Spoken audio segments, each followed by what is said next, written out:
Permettez-moi d'exprimer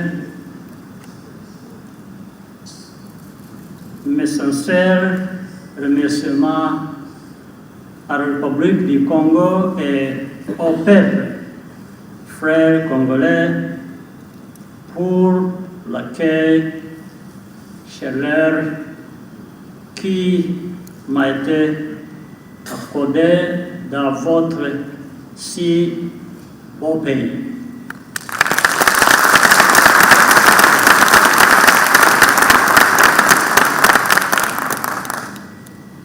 Our visit here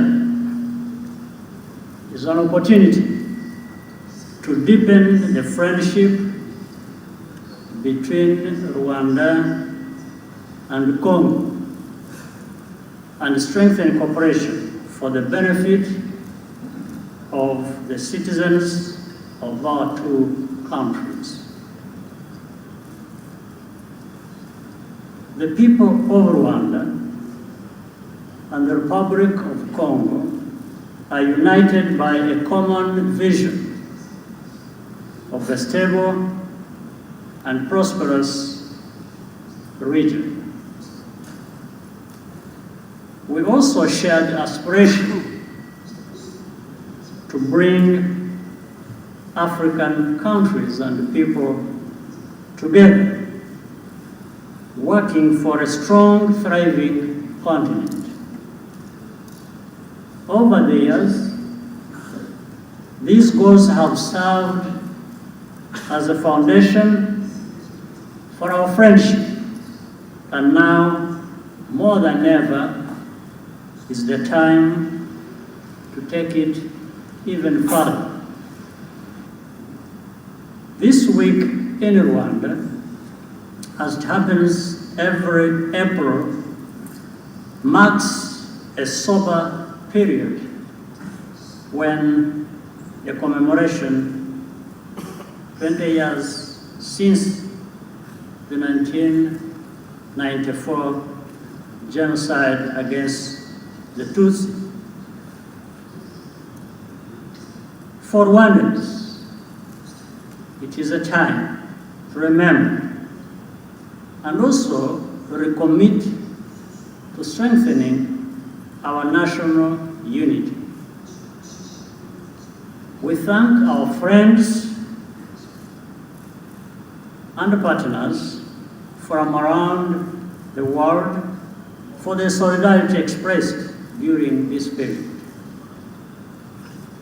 We appreciate the support of the government of Congo, represented by the Minister for International Cooperation, Denis Christel Sassou Nguesso, at the commemoration ceremony held here in Brazzaville.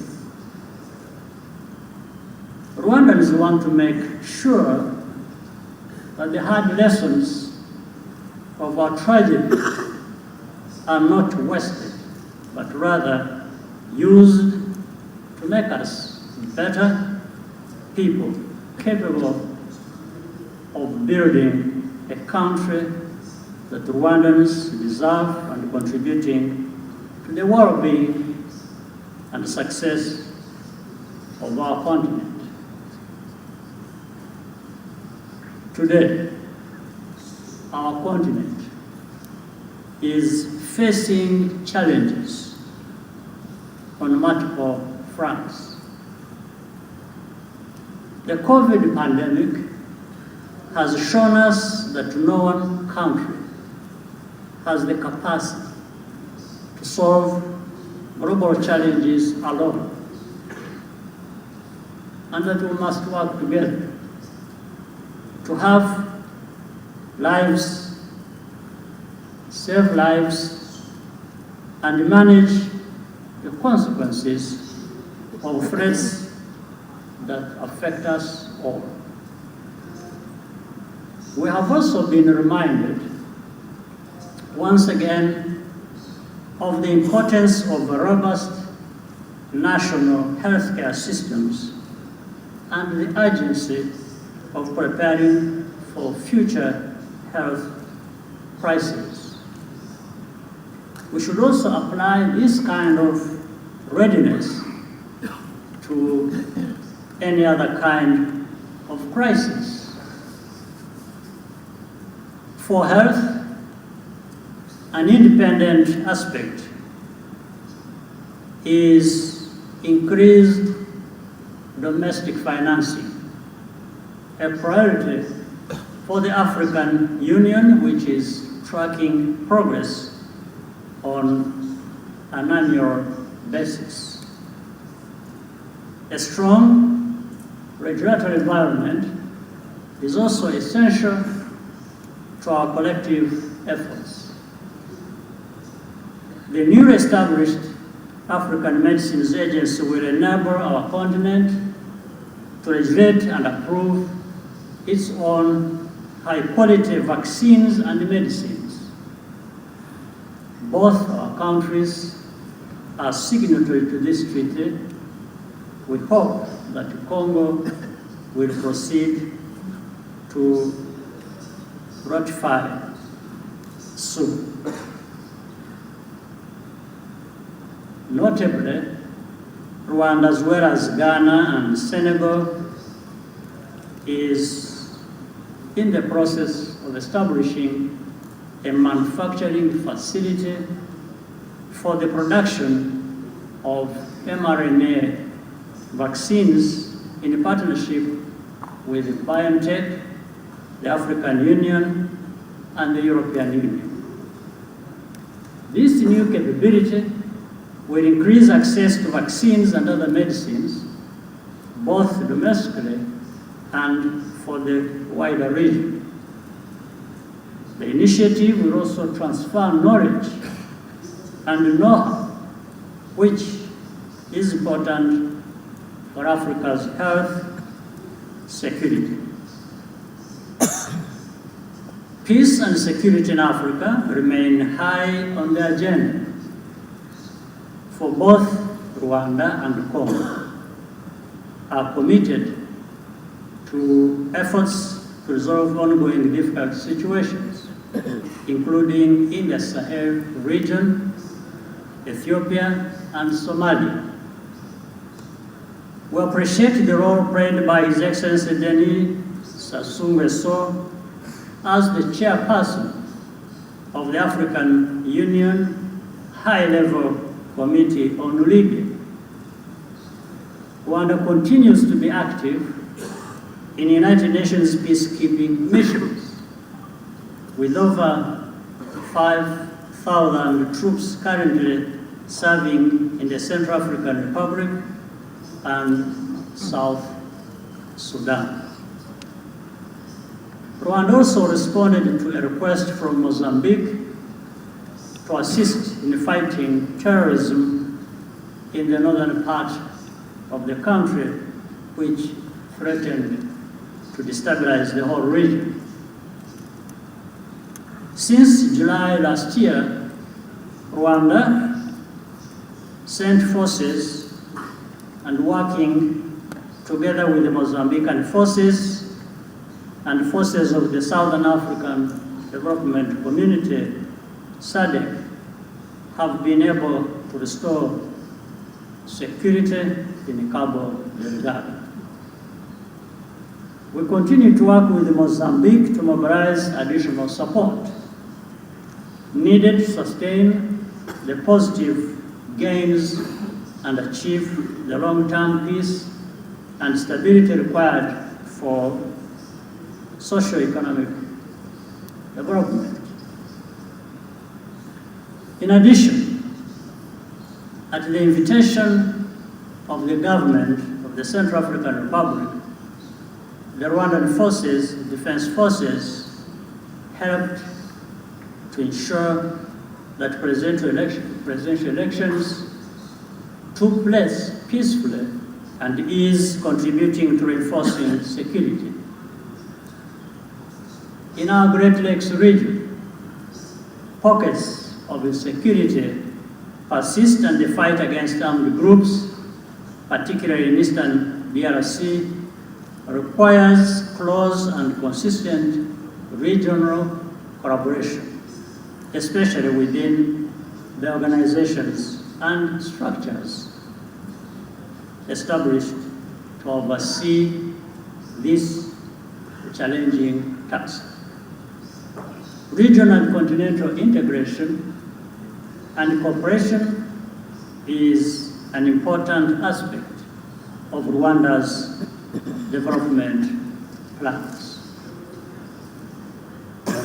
Within the economic community of Central African states to which both our countries belong, progress is being registered on many fronts. Parliamentarians have an important role to play in advancing our regional development objectives, particularly in harmonizing laws and regulations across ECAS. A few days ago, the East African community welcomed the Democratic Republic of the Congo as the 7th member. This brings the population of the East African community to around 300 million, opening up opportunities in all sectors for the people of our region and beyond.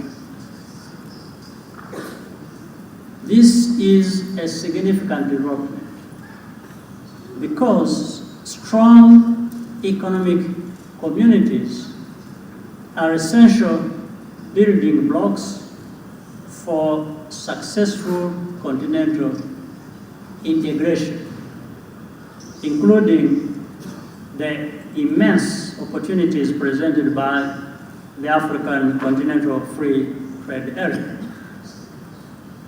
Tomorrow, here in Brazzaville, our two countries will further advance our bilateral relationship by signing several agreements in key sectors focused on economic cooperation and cultural exchange.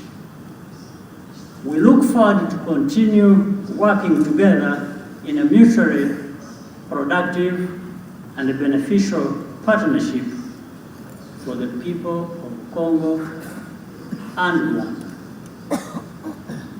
In particular, our joint efforts should continue to provide opportunities for young Africans who are Africa's biggest and most valuable resource, to enable our youth to utilize and benefit from their energies and talents. Allow me to reiterate Rwanda's wish to further strengthen our friendship and cooperation with the Congo. Amidst the uncertainty of the ongoing global security situation and the COVID-19 pandemic, our partnership can serve as a positive engine for stability, growth, and prosperity in our region and on our continent. I cannot conclude without mentioning the most important point. We know the problems that Africa faces, and we also know the solutions. What is missing is for us to move together from words to action with a sense of urgency. We cannot take pride in saying the right things for decades and then find ourselves many years from now having said the right things but not actually achieving them.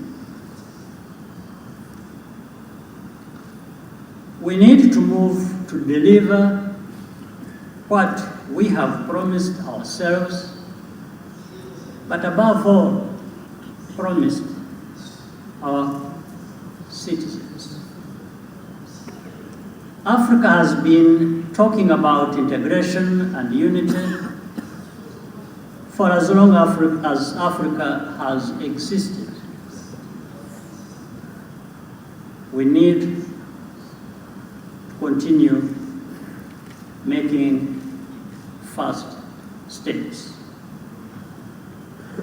With the vast knowledge and resources our continent has, there is no reason to still be where we are today. There are conflicts on the continent that have lasted decades. And there is no explanation for that other than not doing what we know is right. It is high time to do better. Once again, distinguished members of this assembly, I want to thank you very much for the honor of this Congress and for your kind attention. Je vous remercie.